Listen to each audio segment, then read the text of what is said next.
Thermomechanical analysis के अंदर अभी जो चीज़ डिस्कस करेंगे ये है मोड्स ऑफ मेजरमेंट, यानी कि थर्मोमैकेनिकल एनालिसिस को हम यूज़ करके किन किन चीज़ों की मेजरमेंट कर सकते हैं। इसको बाद में देखेंगे। सबसे पहले थर्मोमैकेनिकल एनालिसिस होता क्या है कि हमने टेम्परेचर का इफेक्ट चेक करना होता है किसी भी सॉलिड के ऊपर। क्या चीज़ स्टडी कर रहे हैं थर्मोमैकेनिकल एनालिसिस में? इन थर्मोमैकेनिकल एनालिसिस, ये सिंपल सी पहले बात याद रखिएगा, in thermomechanical analysis, mechanical analysis, thermomechanical analysis में वही स्टडी हम मुताला कर रहे होते हैं। किस चीज़ का मुताला कर रहे होते हैं? Effect of temperature, effect of temperature, temperature का इफेक्ट देख रहे होते हैं कि अगर हम किसी भी चीज़ को गर्म करते हैं, ठंडा करते हैं ऑन सॉलिड, सॉलिड के ऊपर। अब देखें, मैंने सिर्फ वर्ड सॉलिड लिखा है, मैंने मेटल नहीं लिखा। ज़रूरी नहीं हर बार मेटल हो, बाज़ दफ़ा हम ग्लास के ऊपर इफेक्ट चेक कर रहे होते हैं, रबर के ऊपर इफेक्ट चेक करते हैं टेम्परेचर का। मतलब मैंने सिंपल बात लिखी है जी, सॉलिड के ऊपर आपने टेम्परेचर का इफेक्ट देखना है तो क्या फ़र्क पड़ता है। मैं सिंपल सी एग्जांपल देता हूँ। गर्मियों के अंदर कोई भी सॉलिड जो होता है, मसलन अगर मैं लोहे की एग्जांपल ले लेता हूँ, ये थोड़ा सा बढ़ जाता है, ये थोड़ा सा एक्सपैंड हो जाता है। अब कितना एक्सपैंड होता है, इस चीज़ की मेजरमेंट जो एक्यूरेट की जाती है ये लैब के अंदर की जाती है। और लैब में हम किन किन चीज़ों की, ये तो मैंने एक बात बताई जी, एक्सपेंशन, इसके अलावा कॉन्ट्रैक्शन, ये सारी की सारी चीज़ें हम मेजर कर सकते हैं। वो बारी बारी आज हमने इन्हीं चीज़ों को डिस्कस करना है। सो सबसे पहले जो चीज़ हमने डिस्कस करनी है जी, एक्सपेंशन। जो अभी मैंने एक एग्जांपल दी है ये इसी का रिलेटेड है, एक्सपेंशन। वर्ड पे गौर करो, एक्सपेंशन का मतलब होता है फैलाव। उर्दू के अंदर कहते हैं फैलाव, फैल जाना किसी चीज़ का। मतलब कहते हैं हमारे पास अगर कोई मेटल है, कोई भी चीज़ है, आप उसमें एक्सपेंशन को मालूम करना चाहते हैं कितनी मेटल फैल रही है, तो उसके लिए एक वर्ड मैं यहाँ पे यूज़ करूँगा, प्रोब। पहले प्रोब को सीख लो कि प्रोब होता क्या। देखो मेरे पास ना, मेरे यहाँ पे इस चीज़ को समझ लीजिएगा, ये मेरे पास बेस है जिसके ऊपर मैंने सैंपल को रखना होता है। अब जिसके अंदर मैंने एक्सपेंशन को मालूम करना है ना, उसको मैंने इसके ऊपर प्लेस करना है। सपोज किया इस पीस के अंदर मैं एक्सपेंशन मालूम करना चाहता हूँ, और इसके इर्द गिर्द मैंने इसको फर्नेस के अंदर रखा होता है। टेम्परेचर कंट्रोल, जितना टेम्परेचर आपने प्रोवाइड करना है उतना टेम्परेचर इसको गर्म कर रहे होते हैं। अब इसके ऊपर ना एक सलाख सी रखी होती है यहाँ पे, ये सलाख सी, इस चीज़ को हम प्रोब का नाम देते हैं। ये क्या है हमारे पास? प्रोब। ये हमारे पास सैंपल है, और ये वाली चीज़ हमारे पास समझ लें कि सैंपल प्लेसिंग, या जिसके ऊपर हम सैंपल प्लेस कर रहे हैं वो चीज़ है। चलो सिंपल सी बात है, जो मैं चीज़ समझाना चाहता हूँ वो सिंपल सी चीज़ ये है जी, प्रोब क्या होती है। प्रोब हमारे पास कोई भी मेटल की सिर्फ चीज़ होती है। देखो इसको भी आप प्रोब कह सकते हो। ये नीचे हमारे पास सपोज किया मेटल पड़ी हुई, इसके ऊपर जैसे ये चीज़ जाकर टकराएगी, ये हमारे पास प्रोब के तौर पे काम करेगी। प्रोब का असल मकसद ये होता है कि आपको लेंथ बता देती है। मसलन ये जब इस तरह जाकर टकराएगी, टकराने के बाद अगर तो वो कॉन्ट्रैक्ट या एक्सपैंड हो रही है तो इसकी लंबाई में, यानी जब ये जाकर टकरा रही है इसके नीचे, या सपोज के नीचे से फैल के ये थोड़ी सी ऊपर आ गई है, तो ये यहाँ पे जाकर टकराएगी। टकराने के बाद देखो पहले जाकर टकरा रही थी यहाँ पे, अब टकरा रही है यहाँ पे, तो इससे हम अंदाज़ा लगा लेंगे बाहर से कि कितनी लेंथ में इजाफा हुआ है। इस चीज़ को हम प्रोब कहते हैं। ये जो ऊपर से सरिया एक आगे लगता रहता है, कभी आप नेट पर जाकर सर्च कीजिएगा टीएमए का इंस्ट्रूमेंट क्या होता है, किस तरह का होता है, तो वहाँ पे देखोगे जब हम एक्सपेरिमेंट करते हैं तो बाहर से एक प्रोब इस तरह मूव करती रहती है। वो प्रोब सिंपल से हमारे पास एक रॉड होती है, और ये रॉड स्पेशल एक मटेरियल की बनी होती है, क्वार्ट्ज उसको कहते हैं।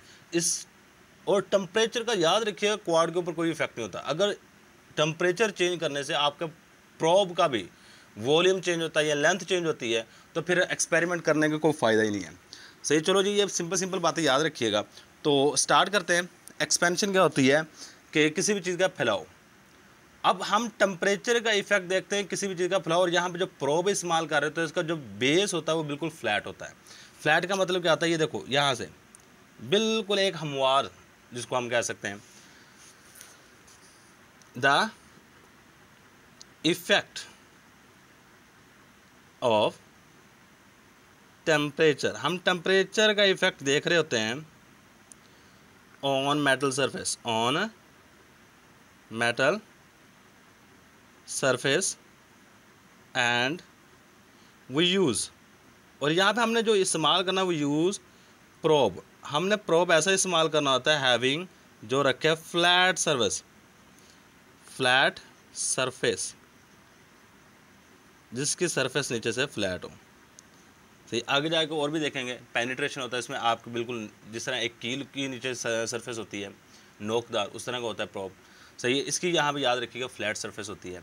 अब क्या होता है, यूजुअली हमारे पास अमूमन ये होता है कि जब आप टेम्परेचर को बढ़ाते हो, usually with the increase of temperature, with the increase बढ़ने के साथ, इंक्रीज ऑफ टेम्परेचर, टेम्परेचर के बढ़ने के साथ द एक्सपेंशन, जो एक्सपेंशन होती है ना किसी भी चीज़ का फैलाव, ये भी बढ़ जाता है। Expansion is also increase. इसकी मैं सिंपल सी एग्जांपल देता हूँ। आईफल टावर का नाम सुना होगा आपने। आईफल टावर की गर्मियों के अंदर लंबाई 16 सेंटीमीटर बढ़ जाती है। आईफल टावर की लंबाई गर्मियों में 16 सेंटीमीटर बढ़ जाती है। क्यों बढ़ती है? क्योंकि सारी की सारा मेटल का बना हुआ है और गर्मियों में टेम्परेचर ज़्यादा होने की वजह से एक्सपैंड हो जाता है। बस ये सिंपल सी बात आपने याद रखनी है। लीजिए, ये था ये हमारे पास एक्सपेंशन। एक्सपेंशन के बाद हमारे पास नेक्स्ट जो चीज़ आ जाती है ये है पेनिट्रेशन। नेक्स्ट हेडिंग दो, हम सेकंड नंबर पे मालूम कर सकते हैं पेनिट्रेशन को भी।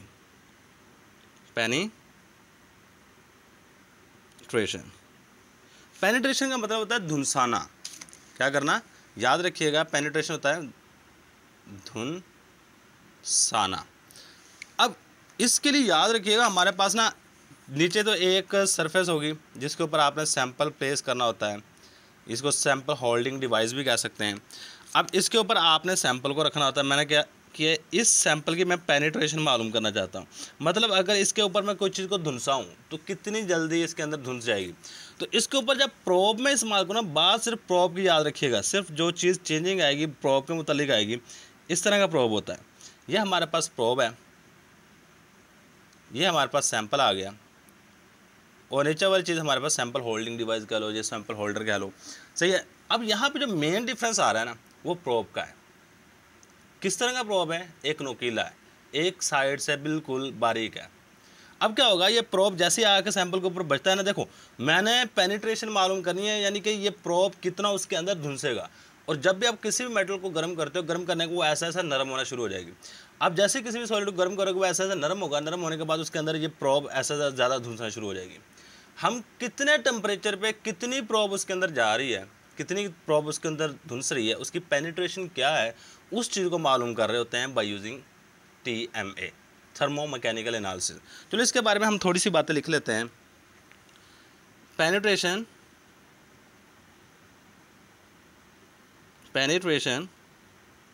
इज द प्रोसेस, ये हमारे पास ऐसा तरीकाकार है जिसमें क्या आता है, is the process in which, जिसमें क्या करते हैं, in which temperature effect is studied. Temperature effect, इसमें हम टेम्परेचर का इफेक्ट स्टडी कर रहे होते हैं, स्टडीड ऑन द सॉलिड, किसी भी सॉलिड के ऊपर टेम्परेचर इफेक्ट स्टडी कर रहे होते हैं। एंड हाउ मच, और कितना, how much probe is inter, कि कितनी प्रोब इसके अंदर धुंस रही है, इस चीज़ को मालूम कर रहे होते हैं। और यहाँ से हम जैसे ये प्रोब जितनी इसके अंदर धुंसेगी, यहाँ पे हमारे पास स्केल लगा होता है, यहाँ पे हम देख लेते हैं कितनी हाइट या कितने सेंटीमीटर इसके अंदर धुंसी है, वो यहाँ से रिकॉर्ड कर लेते हैं। How much probe is inter into the sample के अंदर कितनी प्रोब आपकी धुंसी है, इस चीज़ को हम यहाँ से मालूम कर लेते हैं। और एक और बात जो कि सिंपल सी आपने याद रखनी है, यहाँ पे जो प्रोब इस्तेमाल कर रहे हैं इसका एक साइड बिल्कुल बारीक है। The probe which we used for penetration, the probe which we used, वो प्रोब जो कि हम इस्तेमाल कर रहे होते हैं फॉर पेनिट्रेशन के लिए, पेनिट्रेशन हैज़, ये रखती है स्मॉल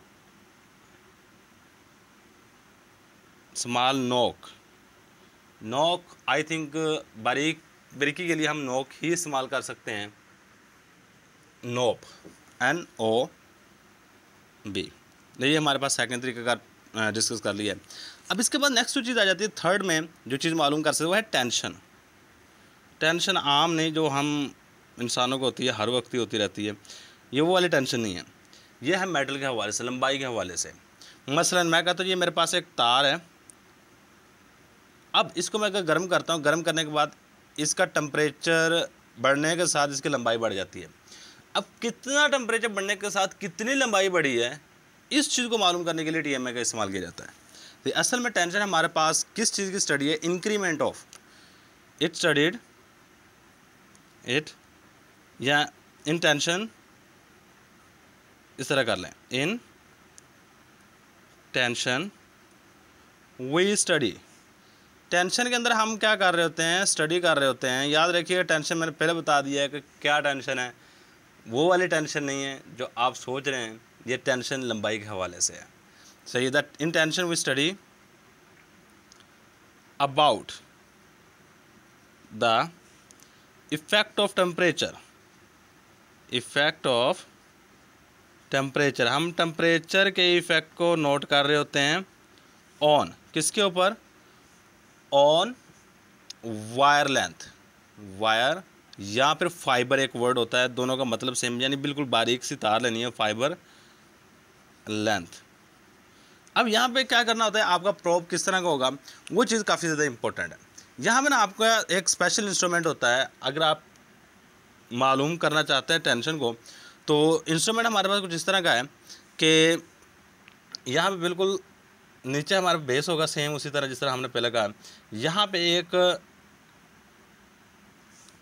नोब सी लगी होती है, यानी यहाँ पे आप जिस तार का टेंशन मालूम करना चाहे, जिस तार की टेंशन वगैरह मालूम करना चाहे, लंबाई के ऊपर टेम्परेचर का क्या इफेक्ट है, वो आपने वायर यहाँ पे लगानी है। सही, मैंने वो वायर यहाँ पे लगा दी।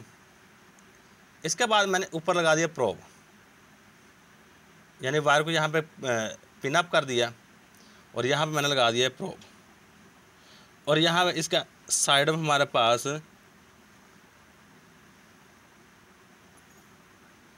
मौजूद है टेम्परेचर कंट्रोलर, यानी यहाँ से आप इसको हीट करोगे। और इसके नीचे हमने थर्मोकपल भी रखा होता है। थर्मोकपल क्या करता है, टेम्परेचर को नोट कर रहा होता है। ये था जी हमारे पास। तार को आपने यहाँ पे दो चीज़ें होती हैं, दो चीज़ों के दरमियान में तार को लगा देते हैं, और जैसे टेम्परेचर बढ़ता है इस तरह तार की लंबाई ऐसे ऐसे बढ़नी शुरू हो जाती है। कितने टेम्परेचर पे कितनी लंबाई बढ़ी है उसका ग्राफ बनता है, वहाँ से आप आसानी से अंदाज़ा लगा सकते हैं कि आपने जो भी वायर इस्तेमाल करनी है। देखें हमारे पास ये जो घरों के अंदर बिजली वगैरह पहुँचाई जाती है थ्रू वायर्स है, और जो उसके ऊपर वायर्स लगाई जाती है, कभी गौर से देखोगे ना तो एक खंभा ये लगा हुआ है ना, दूसरा खंभा यहाँ पर लगा हुआ है, तो वायर इस तरह आती हैं हमेशा। थोड़ी सी दरमियान में ये झोलपन रखा होता है, सही है, ढीली रखी होती हैं वायर। क्यों ढीली रखी होती है, उनको पता है जब गर्मी आएगी इन्होंने और ज़्यादा ढीले हो जाना, जब सर्दी आएगी इन्होंने अकड़ के, इनका वॉल्यूम कम हो जाएगा, लेंथ कम हो जाएगी और ये अकड़ जाएंगी। अगर ये दरमियान थोड़ी सी ढीली ना रखें तारों के टूटने का ख़तरा होता है। तो ये इस चीज़ को स्टडी करने के लिए हम ये वाला काम इस्तेमाल कर रहे होते हैं। लो जी, इसके बाद हमारे पास नेक्स्ट पे आ जाओ। नेक्स्ट है डायलियोमेट्री। हेडिंग दो, डायलियोमेट्री। अब डायलियोमेट्री हमारे पास क्या चीज़ होती है, इसमें हम किसी भी चीज़ का वॉल्यूम मेजर कर रहे होते हैं। मतलब किसी भी चीज़ के, ये सॉलिड के वॉल्यूम पे क्या फ़र्क पड़ता है टेम्परेचर बढ़ाने से। मसलन मैं कहता हूँ मेरे पास ग्लास है, पीसीज हैं ग्लास के, उसको मैंने गर्म किया, गर्म करने के बाद उसका वॉल्यूम बढ़ रहा है या कम हो रहा है, तो ये बढ़ रहा है या कम हो रहा है, उस चीज़ को मालूम करने के लिए हम वर्ड डायलियोमेट्री इस्तेमाल कर रहे होते हैं। इसका ऑपरेटर्स किस तरह का होता है, ज़रा गौर कीजिएगा। इसका ऑपरेटर्स इस तरह का होता है, हमारे पास बिल्कुल इस तरह के खाली, अंदर से बिल्कुल खाली होता है, ये अंदर से बिल्कुल खाली है, नीचे से बंद है। यहाँ पे हमने जिस चीज़ के डायलियोमेट्री यानी चेंज इन वॉल्यूम को मेजर करना होता है, वो चीज़ आपने यहाँ पे रखनी होती है, सही है। और इसके बाद आपने इसके ऊपर यहाँ पे आपने इसको बंद कर देना होता है ऊपर से, यानी ये हमारे पास बिल्कुल पिस्टन की तरह होता है, ये ऊपर से बंद कर देता है। और यहाँ पे हमारे पास प्रोब, ये असल में प्रोब ही है, यहाँ प्रोब लगा होता है, और यहाँ पे हमारे पास लेंथ मेजर की जा सकती है। अब देखो आपने इसको गर्म करना शुरू कर देना है, टेम्परेचर बढ़ाना है। जैसे ही अगर टेम्परेचर बढ़ता है, इसका वॉल्यूम बढ़ेगा, तो ये वाला प्रोब आपका ऊपर की तरफ मूव होगा। जब ऊपर की तरफ मूव होगा तो ये रिप्रेजेंट करेगा जो आपने चीज़ डाली है इसके अंदर, उसका वॉल्यूम बढ़ रहा है, उसका वॉल्यूम क्या हो रहा है, बढ़ रहा है, सही। यही बात आपने सिंपल से याद रखनी है। अब इसके अंदर हम क्या कर रहे हैं डायलियोमेट्री में, it measures the change of sample, it measure the change of sample length. ये सैंपल लेंथ चेंज हो जाती है, सैंपल वॉल्यूम, सॉरी लेंथ नहीं volume, sample volume under given temperature, given temperature. और इसको ना थोड़ा सा लिख लीजिए, सिंपल सिंपल सी बातें लिखी हुई हैं कि आप टेम्परेचर में जो भी टेम्परेचर दे रहे हैं उसमें आपका सैंपल का जो वॉल्यूम है वो बड़ा है या कम हुआ है, उस चीज़ को मेजर करने के लिए हम इस्तेमाल कर रहे होते हैं। ये थी जी हमारे पास चंद एक मोड्स ऑफ मेजरमेंट। तो स्ट्रक्चर्स याद रखिएगा, इसमें कौन कौन सी बातें लिखनी है। ये वैसे अगर स्ट्रक्चर याद होगी ना तो ये बातें लिखना कोई बड़ी बात नहीं है, बातें लिख लोगे। यानी इसमें प्रोब आपका किस तरह का, इसमें प्रोब किस तरह का, इसमें किस तरह का आपने हैंग करना है वायर को, इसमें किस तरह आपने वॉल्यूम को मेजर करना होता है, ये सारी की सारी चीज़ आपको पता नहीं है। और ये याद रखिए, ये दरम्यान में हमने सैंपल डाला हुआ है और ये हमारे पास प्रोब है। तो ये हमारे पास था जी आज का टॉपिक। अल्लाह हाफिज़, स्क्रीनशॉट ले लीजिएगा।